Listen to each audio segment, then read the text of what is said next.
आज का आपका टॉपिक है third party process. Third party process क्या है? ये ये एक MMSD का इंटीग्रेशन है, MM और SD का इंटीग्रेशन। इसमें क्या होता है कि मान लो आप क्या करते हो, एक कस्टमर है, मान लीजिए अंकित है, यहाँ पे अंकित करता हूँ, ठीक है। तो अंकित ने फ्लिपकार्ट पे एक मोबाइल का ऑर्डर दिया। तो जब अंकित ने वो पूरा प्रोसेस कंप्लीट कर लिया तो उसके बाद वो सेल्स ऑर्डर क्रिएट हो गया अंकित के नाम का, ओके। और फ्लिपकार्ट में काम करने वाले हैं हम एंड यूज़र के। तो हमें क्या करना पड़ता है, जो सेल्स ऑर्डर क्रिएट किया है वो ऑटोमेटिकली PR में कन्वर्ट हो ऐसी सेटिंग करनी है। और PR में कन्वर्ट होने के बाद उस PR को PO में कन्वर्ट करना है विथ कस्टमर एड्रेस और वेंडर को भेज देना है। अभी देखो, फ्लिपकार्ट खुद कोई प्रोडक्ट नहीं सेल करता, ओके। ऑनलाइन स्टोर्स होते हैं, बहुत लोगों के ऑनलाइन स्टोर्स होते हैं, वो लोग वेंडर होते हैं, ठीक है। ऑनलाइन स्टोर जितने लोगों के हैं वो वेंडर्स माने जाते हैं और उनको फ्लिपकार्ट की तरफ से ऑर्डर आता है। जब भी आप कोई भी मिंत्रा, फ्लिपकार्ट, अमेजोन पे ऑर्डर प्लेस करते हो तो ऑर्डर सेल्स ऑर्डर में कन्वर्ट होके उसका PR क्रिएट करते हैं, PR से PO क्रिएट करते हैं और वो वेंडर को भेज देते हैं विथ कस्टमर एड्रेस। फिर ये वेंडर क्या करता है, उस कस्टमर को मटेरियल भेज देता है। तो ये क्या प्रोसेस होता है, ये सेल्स ऑर्डर PR में कैसे कन्वर्ट होगा, और PR तो PO पता है, लेकिन सेल्स ऑर्डर PR में कैसे कन्वर्ट होगा ये मैं आज आपको पढ़ाऊँगा, ठीक है। टॉपिक समझ में आया सबको? वापस कुछ एक्सप्लेन करना है?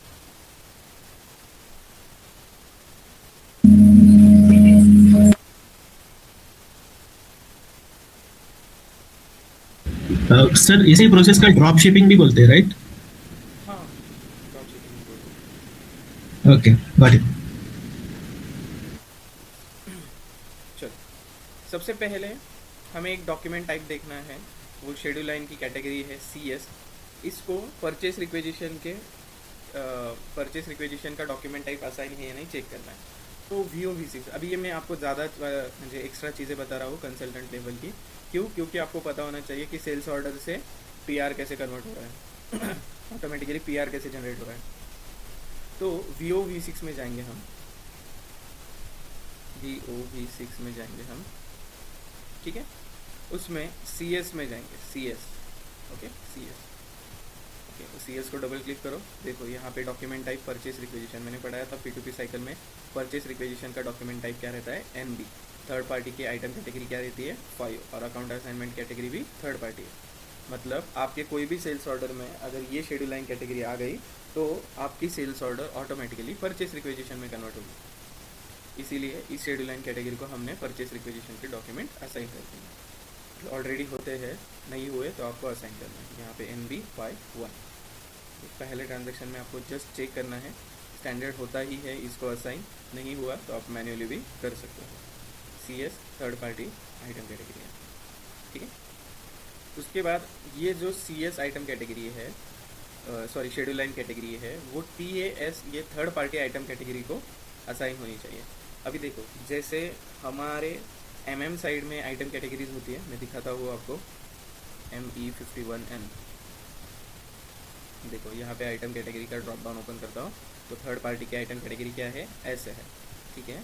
यहाँ पे जैसे हमारी आइटम कैटेगरी होती है वैसे ही सेल्स साइड में भी आइटम कैटेगरीज होती है, ओके। सेल्स साइड में भी आइटम कैटेगरीज होती है, तो वो होगी TAS। इस TAS को CS असाइन होना चाहिए। तो यहाँ पे देखते हैं VOV5 में CS को TAS असाइन नहीं है।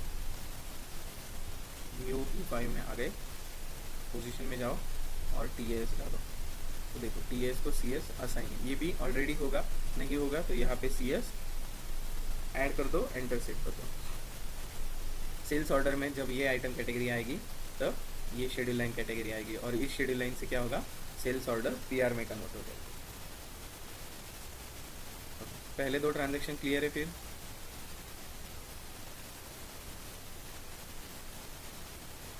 वो आपको मैं यहाँ पे सेल्स ऑर्डर में भी दिखाऊंगा वापस, ठीक है।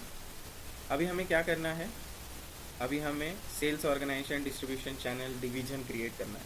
अभी एंटरप्राइज स्ट्रक्चर का सेल्स का पार्ट यहाँ पे हमारे कंपनी के लिए क्रिएटेड नहीं है। एंटरप्राइज स्ट्रक्चर का सेल्स का पार्ट हमारे कंपनी के लिए क्रिएट नहीं है। तो वो हमें यहाँ पे मेंटेन करना पड़ेगा। तो देखता हूँ मैं लॉगिन होता है या नहीं।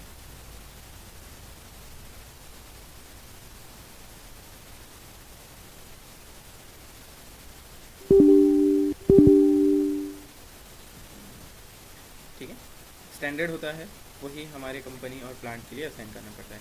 इसका एक मेन्यू पाथ है, हर ट्रांजैक्शन का एक मेन्यू पाथ है ऑलरेडी।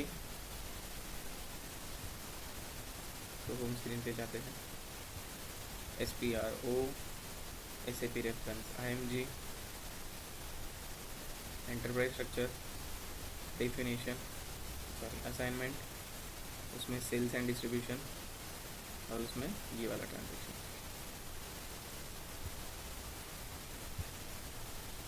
ये मेन्यू पाते हैं आपका SPRO, IMG, enterprise structure, assignment, sales and distribution, assign sales organisation and distribution channel plan. इसको एग्जीक्यूट करो और पोजीशन में सबसे पहले आपका प्लान डाल के देखो। ठीक है, तो यहाँ पे मैं डालता हूँ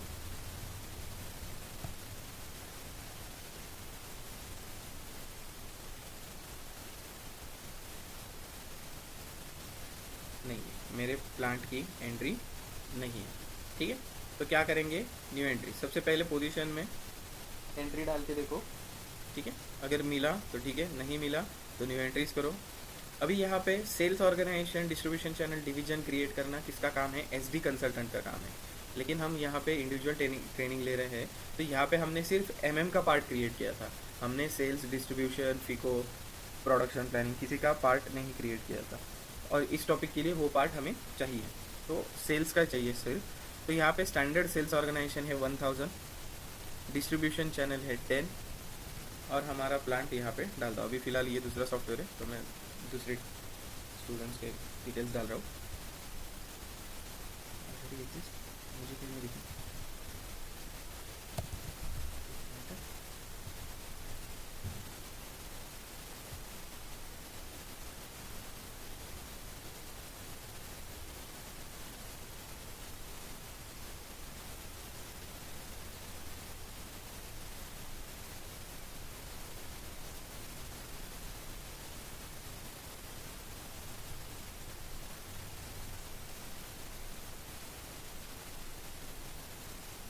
देखो ऑलरेडी है।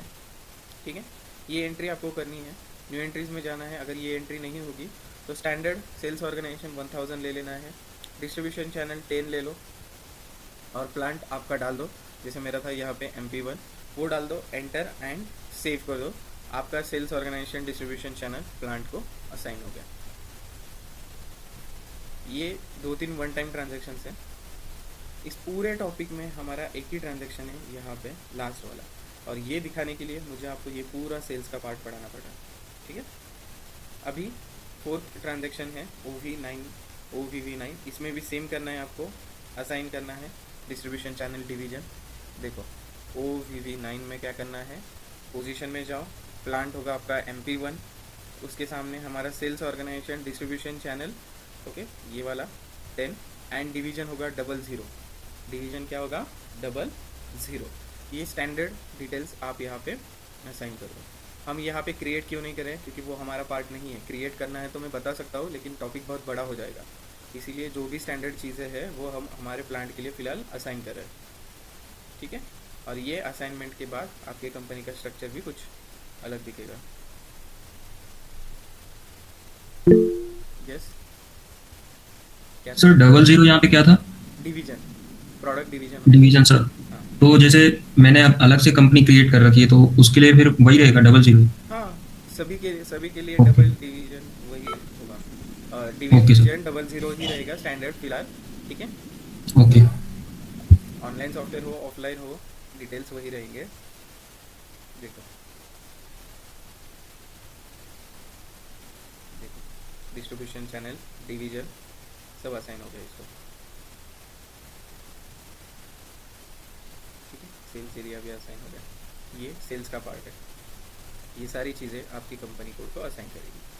पहले ट्रांजैक्शन में हमने देखा CS एक शेड्यूल लाइन कैटेगरी है, जिसको हमारा परचेस रिक्वेजिशन के डॉक्यूमेंट टाइप असाइन है।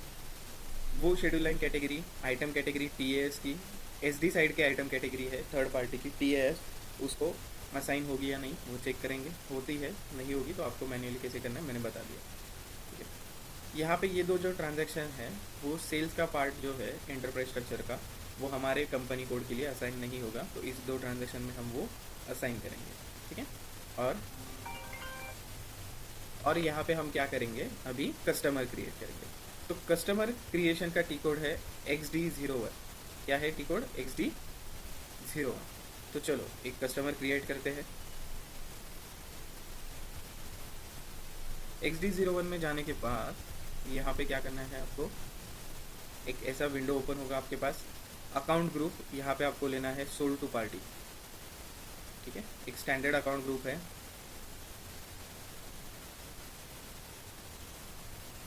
Sold to party 000, sold to party 0001 एक स्टैंडर्ड अकाउंट ग्रुप है, वो लेना है। जैसे हम वेंडर क्रिएट करते थे तब वेंडर क्रिएट करते वक्त हमें अकाउंट ग्रुप की ज़रूरत होती है, वैसे ही यहाँ पे कस्टमर क्रिएट करते वक्त भी अकाउंट ग्रुप की ज़रूरत होती है। उस अकाउंट ग्रुप को क्या होती है, नंबर रेंज होती है, ठीक है। यहाँ पे आपका कंपनी कोड डाल दो, हमारे यहाँ पे MH77 है। सेल्स ऑर्गेनाइजेशन क्या है हमारा 1000, डिस्ट्रीब्यूशन चैनल क्या है हमारा 10 एंड डिवीजन क्या है 00, ठीक है। ये अभी हमने क्रिएट किया, हमारे प्लांट के लिए असाइन किया हमने, वो हमने यहाँ पे डाल दिया। एंटर करो। एंटर करने के बाद कस्टमर के डिटेल्स क्रिएट कर लो, ठीक है। तो मान लीजिए हमने अंकित के डिटेल्स क्रिएट कर ली, ठीक है। अंकित हमारा कस्टमर है, वो कहाँ रहता है, मुंबई में रहता है, ठीक है। वहाँ का एक पिन कोड होगा इंडिया। यहाँ पे ट्रांसपोर्टेशन जोन ड्रॉप डाउन से ले लेना आपने, मुंबई पे वापस सिटी आएगी, जो भी मैंडेटरी फील्ड्स है सारे भर दो, ठीक है। फ़ोन नंबर का कॉलम नहीं है यहाँ पे, ठीक है। चलो बेसिक डिटेल्स तो हमने भर दिए यहाँ पे, ठीक है। बेसिक डिटेल्स भर दिए, नाम, एड्रेस, रीजन यहाँ पे रह गया 13 है हमारा महाराष्ट्र का, वो हमने यहाँ पे डाल दिया। अभी क्या करेंगे, कंपनी कोड डेटा भरना है हमें, ठीक है। तो कंपनी कोड डेटा पे चले जाइए और यहाँ पे रिकन्सिलेशन अकाउंट, जैसे हम वेंडर क्रिएट करते वक्त रिकन्सिलेशन अकाउंट डालते हैं 1,60,000, वैसे यहाँ पे ड्रॉप डाउन में से सिलेक्ट करना है 1,40,000 होता है यहाँ पे 1,40,000, ठीक है। इतना ही डालो कंपनी कोड में। उसके बाद सेल्स एरिया डेटा में जाएंगे, कंपनी कोड जनरल डेटा मतलब उसके बेसिक इन्फॉर्मेशन होती है, नाम, पता, email address, phone number. Company code data finance related होता है और सेल्स डेटा सेल्स के लोगों का होता है। तो यहाँ पे कुछ नहीं, 2-3 बेसिक चीज़ें डालनी है बस, बाकी कुछ नहीं। इंपॉर्टेंट चीज़ें हैं जो जनरल डेटा में हमने ऑलरेडी मेंटेन कर दिया। तो यहाँ पे देखो करेंसी चेंज हो गई है, इसको INR करो क्योंकि जो अकाउंट ग्रुप हमने सिलेक्ट किया है, ओके। यहाँ पे कस्टमर प्राइसिंग प्रोसीजर 1 होना चाहिए, करेंसी INR। शिपिंग में यहाँ पे शिपिंग कंडीशन होगी 02। बिलिंग डॉक्यूमेंट्स में इनको टर्म्स, पेमेंट टर्म्स ले लेना है अपने।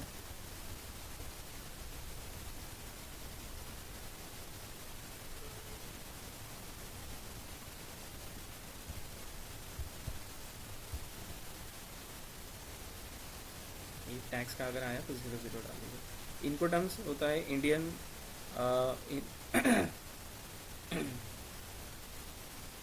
सॉरी, इनको टर्म्स क्या है कि दो कंपनियों में यहाँ पे कुछ रूल्स एंड रेगुलेशंस या फिर कुछ टर्म्स एंड कंडीशंस डिसाइड होते हैं। तो कॉमर्स चेंबर ने एक इनको टर्म्स निकाला था, तो उस इनको टर्म में क्या होता है कि अगर मान लो कि हमें हमारा मटेरियल ऑस्ट्रेलिया भेजना है, ठीक है। तो उस कंपनी पे मतलब जो ऑर्डर कर रहा है वो कंपनी की, जो ऑर्डर करेगा वो कंपनी की कहाँ से, मतलब वो कंपनी कहाँ से वो मटेरियल पिक करेगी, कहाँ पे हमें डिलीवर करना है, और उनकी जिम्मेदारी कहाँ से स्टार्ट होगी और हमारी जिम्मेदारी कहाँ से ख़त्म होगी, ये इनको टर्म्स में होगा। जैसे मान लो कि मेरी कंपनी है पुणे में, मैं मेरी कंपनी से ट्रक में मटेरियल लोड करूँगा और JNPT पोर्ट पे लेके जाऊँगा मुंबई में, और वहाँ पे पोर्ट तक मेरी जिम्मेदारी रहेगी। उसके बीच में ट्रक को कुछ एक्सीडेंट हो जाता है, कुछ डैमेज हो जाता है, मटेरियल कुछ ख़राब हो जाता है, उसकी पूरी जिम्मेदारी मेरी है। लेकिन पोर्ट से आगे वो शिप में लोड होगा, फिर समुंदर में जाएगा, समुंदर से वहाँ पे उनके पोर्ट में जाएगा, वहाँ से अनलोड होगा, फिर उस कंपनी में जाएगा, वो जिम्मेदारी मेरी नहीं है। तो इनको टर्म्स वही है जो यहाँ पे दो पार्टियों में मेंटेन हुए थे, ठीक है। इंटरनेशनल चैम्बर ऑफ कॉमर्स ने ये इनको टर्म्स बनाया है, ओके। इनको टर्म्स इंटरव्यू के लिए भी आप थोड़ा बार पढ़ लो, उसमें भी इम्पोर्टेंट है, क्योंकि आपने ऑलरेडी जिन्होंने काम किया है तो उनको इंटरव्यू में पूछेंगे, जिन्होंने नहीं काम किया है तो उनको पता होना चाहिए। ओके, तो इनकोटम्स अभी रिवाइज भी हुए थे कोरोना के वक्त, ठीक है, तो नए इनकोटम्स भी आ गए हैं, उसमें शायद 11 है, 7C के लिए है और 4 रूट ट्रांसपोर्टेशन के लिए है, मतलब ऑन रोड के लिए है। तो इसमें सबको एक कॉमन इनकोटम्स पता है, cash on delivery, cash on delivery, COD, देखो COD सबको पता है, freight free, cost insurance freight, ऐसे अलग अलग है, नए सब लोग ढूंढ लो और उसकी थोड़ी बहुत पढ़ाई कर लो या थोड़ा बहुत उसके लिए पता कर लो। फिर से बताता हूँ, यहाँ पे आपको जनरल डेटा का विंडो ओपन होता है सबसे पहले, तो यहाँ पे आपको बेसिक डिटेल्स ऐड करने होंगे। आप यहाँ पे बेसिक उसका नाम, कस्टमर का, इनकोड टर्म्स वगैरह, sorry address, pin code, region, time zone, sorry transportation zone, ये सब ऐड कर दो। उसके बाद कंपनी कोड पे क्लिक करो, रिकन्सिलेशन अकाउंट यहाँ पे डालो 1,40,000। उसके बाद सेल्स एरिया डालो, सेल्स एरिया में जाने के बाद करेंसी चेंज कर दो, यहाँ पे कस्टमर प्राइसिंग प्रोसीजर 1 मेंटेन है या नहीं देखो। शिपिंग में जाओ, जो भी मैंडेटरी फील्ड्स होंगे वो भर दो, शिपिंग कंडीशन स्टैंडर्ड होगा। बिलिंग डॉक्यूमेंट्स में इनको टर्म्स, पेमेंट टर्म्स डाल दो, ओके, और पार्टनर फंक्शंस में चेक कर दो पार्टनर फंक्शन आ गए या नहीं, बस इतना चेक करना है और सेव करना है। आपका कस्टमर यहाँ पे क्रिएट हो गया, ठीक है, उसका एक नंबर भी आ गया है 1198।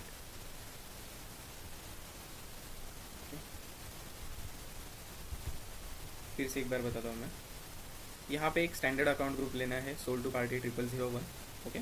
उसके बाद कंपनी कोड डालो आपका, स्टैंडर्ड सेल्स एरिया जो हमने अभी मेंटेन किया था वो यहाँ पे डालो, एंटर करो। यहाँ पे कस्टमर का नाम डालो,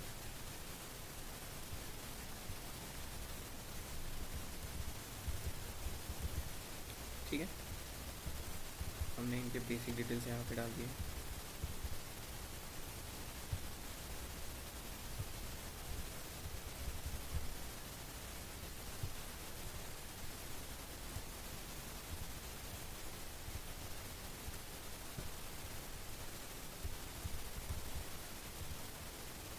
अभी यहाँ पे रीजन 13 नहीं आएगा,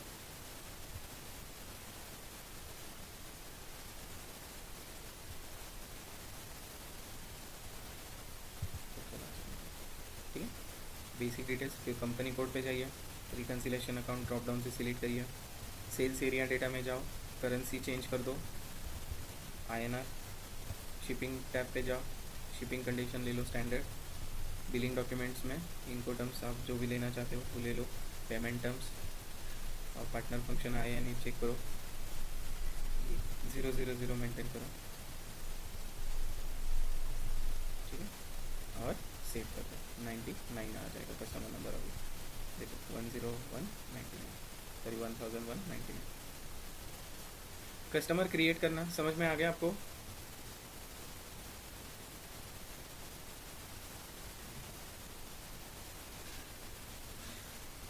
यस और नो? हेलो, आवाज़ आ रही है?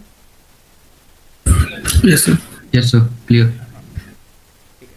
आज हम एक नया मटेरियल टाइप देखेंगे, हवा, ओके। हवा मतलब ट्रेडिंग गुड्स। ट्रेडिंग गुड्स का मतलब कोई बता सकता है?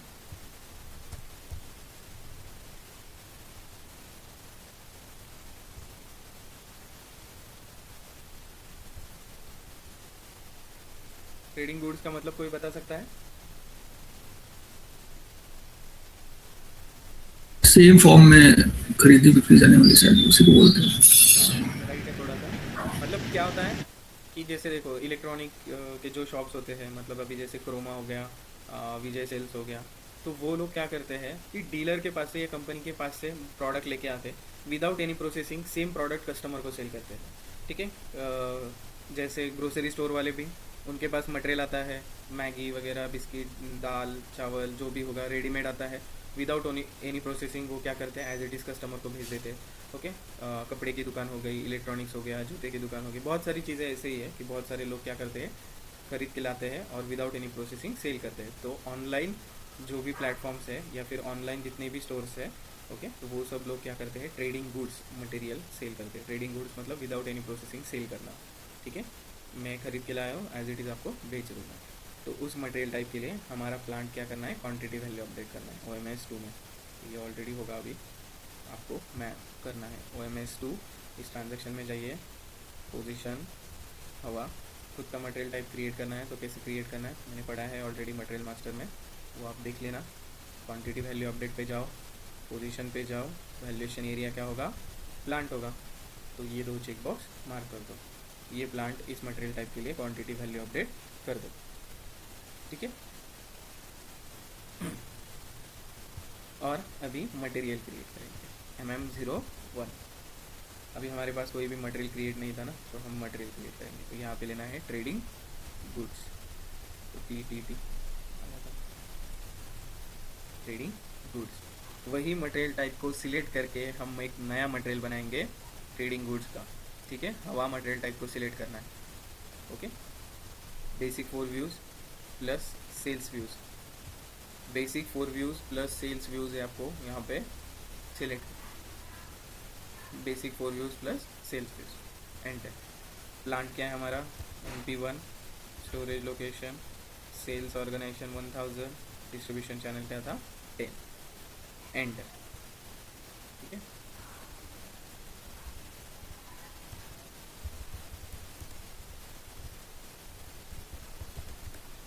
ठीक है, सैमसंग S26 अल्ट्रा मैंने मटेरियल क्रिएट कर दिया यहाँ पे, ठीक है। कैसे मिलेगा, पर पीस मिलेगा या फिर ईच क्वांटिटी, कौन से मटेरियल ग्रुप से होगा वो, इलेक्ट्रॉनिक्स, ठीक है। एंटर कर दो। सेल्स 1 व्यू यहाँ पे आ जाता है। यहाँ पे प्लांट डालना पड़ता है हमें, ओके। हमारे प्लांट से नहीं डिलीवर होगा, हम कहाँ पे काम कर रहे हैं, फ्लिपकार्ट से, लेकिन हमारे प्लांट से वो डिलीवर नहीं होगा। लेकिन यहाँ पे सिस्टम में एक एरर आता है, वो एरर ना आए इसीलिए हमें यहाँ पे प्लांट डालना पड़ेगा MP1, क्योंकि ये वेंडर के प्लांट से डिलीवर होने वाला है, ठीक है। डिवीज़न क्या था 00। एक बार फिर से यहाँ पे बताता हूँ मैं, हम यहाँ पे काम कर रहे हैं। अभी हम क्या करेंगे, only PR to PO convert करके विद कस्टमर एड्रेस वेंडर को भेज देंगे, और वेंडर क्या करेगा, वो मटेरियल कस्टमर को भेजेगा, मतलब वेंडर के प्लांट से वो मटेरियल सेंड होगा, हमारे नहीं। लेकिन यहाँ पे सिस्टम में एक एरर आ रहा है, वो अवॉइड करने के लिए यहाँ पे प्लांट डालना पड़ रहा है। तो सेल्स 1 व्यू में आपको क्या डालना है, division and delivering plant, enter. ये आएगा तो इसको भी 000 कर देना, ये टैक्स मेंटेन किया था, ठीक है। सेल्स 2 में यहाँ पे आइटम कैटेगरी ग्रुप नॉर्म है, इस नॉर्म को हटा के आइटम कैटेगरी क्या करना है, थर्ड पार्टी BANS। यहाँ पे आइटम कैटेगरी क्या करना है, BANS, third party item category. मतलब सिस्टम को पता होना चाहिए कि ये मटेरियल हम खुद नहीं बनाते या फिर खुद नहीं बेचते हैं, ये हमारा सब वेंडर बेचता है, हम तो ये हमारा खुद का मटेरियल नहीं है। तो हम क्या करेंगे, उस वेंडर को बताएंगे कि इनको इतना क्वांटिटी भेज दो। तो ये सिस्टम को पता होना चाहिए, इसीलिए यहाँ पे आइटम कैटेगरी ग्रुप लेना है BANS। इस BANS की वजह से सेल्स ऑर्डर में आइटम कैटेगरी आएगी TS, और TS की वजह से शेड्यूल लाइन कैटेगरी आएगी CS। अब क्लियर हो रहा है एक एक चीज़।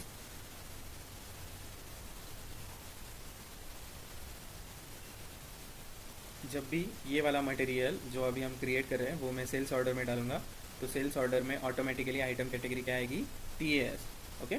और TAS की वजह से क्या आएगा, CS। तो TS क्यों आएगी, क्योंकि यहाँ पे हमने BANS सिलेक्ट किया, third party item category.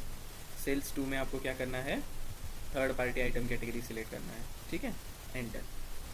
Material की अवेलेबिलिटी कैसी होती है, इंडिविजुअल रिक्वायरमेंट होती है, रोज़ नहीं खरीदता कोई। ट्रांसपोर्टेशन कैसे करोगे आप, ट्रक से करोगे, ठीक है। लोडिंग के लिए क्या चाहिए, फोर्कलिफ्ट वगैरह चाहिए, नहीं, मैन्युअली हो जाएगा, मोबाइल हल्का रहता है, ओके। तो availability check, transportation group and loading group, ठीक है।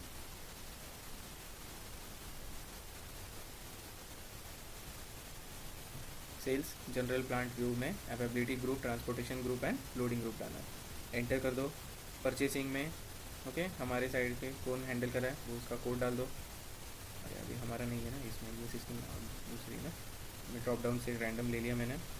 और वैल्यूएशन क्लास हवा मटेरियल का क्या है, 3100, हाँ लिखा है। ट्रेडिंग गुड्स का वैल्यूएशन क्लास क्या है, 3100। प्राइस क्या रहेगा, 50,000 का मोबाइल है, मैं ऐसा डाल देता हूँ यहाँ पर, ठीक है, 50,000 का मोबाइल, एंटर एंड सेव। देखो बेसिक चीज़ क्या है, बेसिक डेटा में आपको कुछ नहीं डालना है, जैसे आप नॉर्मली मेंटेन करते हो वैसे ही मेंटेन करो। सेल्स 1 में प्लांट एंड डिवीजन डालो, सेल्स 2 में third party item category BANS select कर लो, सेल्स जनरल प्लांट व्यू में availability check, transportation group, loading group select कर लो, उसके बाद परचेसिंग ग्रुप सिलेक्ट कर लो और प्राइस ऐड कर दो और इस मटेरियल को सेव कर लो 187, ठीक है, 187, ठीक है। अभी हमारे बेसिक कॉन्फ़िगरेशन हो गए। इसमें पहले 4 जो ट्रांजेक्शन थे वो कंसल्टेंट लेवल के थे, वन टाइम ट्रांजेक्शन्स थे, ठीक है। कस्टमर क्रिएट करना सेल्स टीम का काम होता है, क्वांटिटी वैल्यू और मटेरियल क्रिएट करना MM के लोगों का काम होता है, सेल्स ऑर्डर SD के लोग क्रिएट करेंगे, ठीक है। अभी इस मटेरियल, इस कस्टमर को ये मटेरियल चाहिए होगा तो वो हमारे पास ऑर्डर प्लेस करेगा, ठीक है। तो देखो /NVA01 सेल्स ऑर्डर क्रिएट करने के लिए VA01 टी कोड में आना है, यहाँ पे OR डॉक्यूमेंट टाइप डालना है। जैसे हमारे डॉक्यूमेंट टाइप होता है RFQ का AN है, परचेस रिक्विजिशन का NB है, परचेस ऑर्डर का NB है, गुड्स रिसिप्ट का WE है, गुड्स इशू का WA है, वैसे ही यहाँ पे सेल्स ऑर्डर का है OR, वो यहाँ पे डालो। आपका sales organisation distribution channel division यहाँ पे डालो, एंटर करो। आपका जो कस्टमर आपने क्रिएट किया है वो नंबर यहाँ पे डालो, सोल्ड टू पार्टी में एंटर करो। उसके बाद मटेरियल नंबर डालो 1878, कितना क्वांटिटी चाहिए उस कस्टमर को, एक क्वांटिटी चाहिए, वो यहाँ पे डालो, एंटर करो।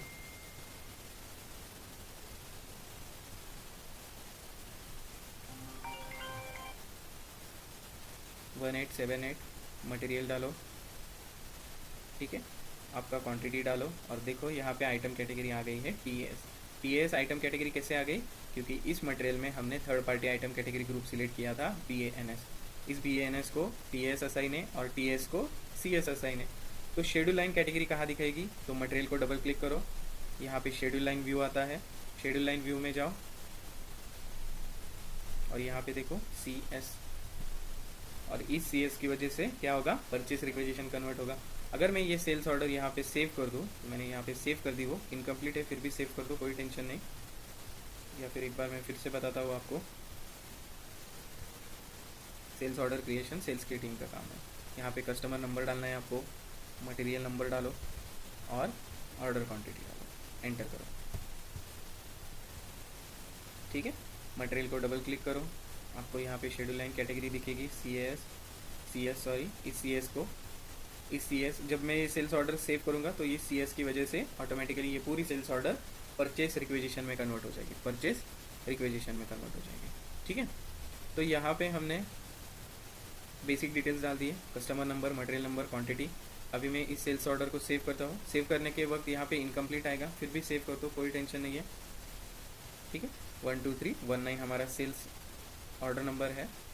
जब भी कस्टमर ऑर्डर प्लेस करेगा या जब भी हमारे कोई एंड यूज़र ऑर्डर यहाँ पे क्रिएट करेंगे थर्ड पार्टी के लिए, तो वो आप डिस्प्ले मोड में जाके मटेरियल पे डबल क्लिक करके शेड्यूल लाइन में देख सकते हो, वही सेल्स ऑर्डर PR में ऑटोमेटिकली कन्वर्ट हो चुकी होगी। देखो PR नंबर क्या आया मेरा 70, परचेज रिक्वेजिशन नंबर क्या आया 17। बस हमारे लोगों का काम इतना ही है कि अभी ये टीम हमें वो PR नंबर फॉरवर्ड करेगी, इस PR का PO में कन्वर्ट करना है, ठीक है। और वो भी कैसे करना है वो आपको पढ़ा चुका हूँ मैं। तो इस पूरे टॉपिक में हमारा कितना ट्रांजैक्शन था, 1 और 2, बाकी पूरा ट्रांजैक्शन किसका है, SAP SD का, इसीलिए ये MMSD का इंटीग्रेशन टॉपिक है। इसमें हमने क्या पढ़ा, schedule line category, item category, okay. उसके बाद हमने कस्टमर क्रिएट करना सीखा, ओके। नया मटेरियल टाइप देखा, हवा, सेल्स ऑर्डर कैसे क्रिएट कर, वो भी हमने देखा। और इस मटेरियल टाइप की वजह से ये आइटम कैटेगरी कैसे आई और इस आइटम कैटेगरी की वजह से शेड्यूल लाइन कैटेगरी कैसे आई, वो हमने देखा। सब एक दूसरे को लिंक है, एक आएगा तो दूसरा आएगा, दूसरा आएगा तो तीसरा आएगा, ठीक है। यहाँ पे डिस्प्ले में जाके हमने वो परचेस रिक्वेजिशन नंबर कॉपी कर लिया। अभी हम इसको वेंडर असाइन कर देते हैं ME52 में जाके, ME52N, ओके। यहाँ पे अदर परचेस रिक्वेजिशन पे क्लिक करो, मैं इसको वेंडर असाइन कर देता हूँ। मेरा नंबर था 17, आपका बड़ा भी हो सकता है नंबर, ठीक है। और देखो ऑटोमेटिकली यहाँ पे आइटम कैटेगरी S आ गई थर्ड पार्टी की। देखो यहाँ पे थर्ड पार्टी की आइटम कैटेगरी ऑटोमेटिकली आ गई उस परचेस रिक्वेजिशन में। अकाउंट असाइनमेंट कैटेगरी 1 भी थर्ड पार्टी होगी, ओके। ये सब आ गया क्योंकि इस मटेरियल में third party item category group हमने सिलेक्ट किया है, इसकी वजह से, यहाँ पे परचेसिंग ऑर्गेनाइजेशन डालो आपका, ठीक है। फिर यहाँ पे वेंडर डाल दो, फिर यहाँ पे वेंडर डाल दो, कौन से वेंडर को ये भेजने वाले हो आप वो यहाँ पे डाल दो।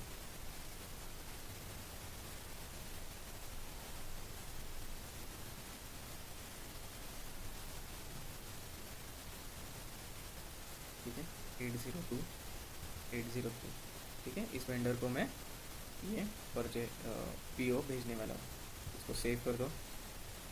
सेव किया हमने, और इसी से हमें क्या करना है, पीओ कन्वर्ट करना है। तो ME21N में जाते हैं, ठीक है। यहाँ पे डॉक्यूमेंट ओवरव्यू ऑन वगैरह भी कर सकते हो। सिंपल शॉर्टकट क्या है, आइटम ओवरव्यू 3 व्यू में डिवाइड होता है, सबको पता है।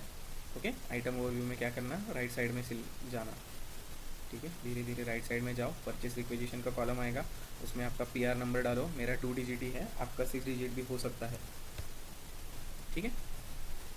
देखो वेंडर डिटेल्स वगैरह सब आ गए। यहाँ पे इसका इन्फो रिकॉर्ड नहीं है तो ऑटोमेटिकली प्राइस नहीं लेगा वो, मैन्युअली प्राइस मैंने डाल दिया, कोई भी एरर नहीं है। और अभी सबसे इम्पोर्टेंट चीज़ है कि इस वेंडर को हमें क्या करना है, कस्टमर एड्रेस देना है। तो डिलीवरी एड्रेस करके नीचे एक ऑप्शन आता है, तो डिलीवरी एड्रेस देखो, अंकित कुमार मुंबई आ गया। इस वेंडर को डिलीवरी एड्रेस आ गया, और यहाँ पे कस्टमर नंबर भी आ गया, देखो वो विथ कस्टमर एड्रेस हम वेंडर को ये पीओ भेजेंगे। जैसे हम यहाँ पे सेव करेंगे, इसका मेल आईडी यहाँ पे होगा, उस मेल आईडी पे ये ऑर्डर प्लेस हो जाएगा, और ये फिर बालाजी एंटरप्राइजेस क्या करेंगे, अंकित को उसका मटेरियल सेंड कर देंगे। तो यहाँ पे गुड्स रिसिप्ट नहीं होता है, क्योंकि वेंडर की तरफ से कस्टमर को मटेरियल जा रहा है, और कस्टमर गुड्स रिसिप्ट नहीं करेगा ना, उसके पास थोड़ी सिस्टम होगी। तो ऐसा हमारा थर्ड पार्टी टॉपिक। हाँ, एक बार अच्छे से देखो, कौन से ट्रांजेक्शन में आपको दिक्कत होगी तो मुझे बताओ।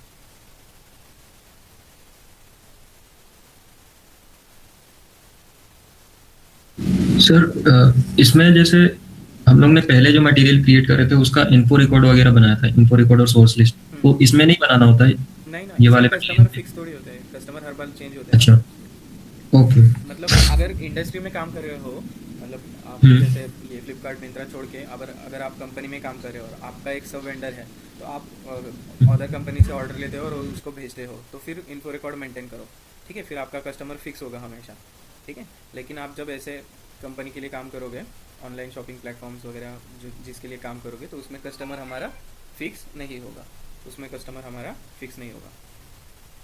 तो वहाँ पे इन्फो रिकॉर्ड मेंटेन करना, क्योंकि वहाँ पे मतलब देखो, अभी मेरा फ्लिपकार्ट पे अकाउंट नहीं है, तो अब मुझे अभी ऑर्डर करना है, तो मैं आज अकाउंट बनाऊंगा मैं उस पर, ठीक है। तो फिर उसको कब आप लिंक करोगे ना, और मेरा प्रोडक्ट भी फिक्स नहीं होगा ना। मैंने आज मोबाइल लिया, कल मैं फ्रिज ले लूँगा, कल परसों टीवी ले लूँगा, मैं कभी शूज़ ले लूँगा, कभी यस कपड़े ले सर, लूँगा, ठीक है। Okay sir. और कोई डाउट है किसी को?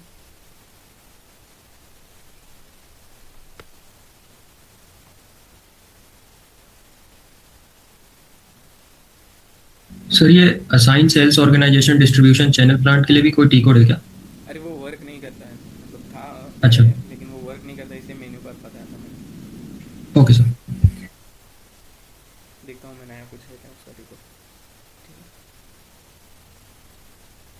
ठीक है, तो सब लोगों को क्लियर है शायद टॉपिक, प्रैक्टिस करो अच्छे से।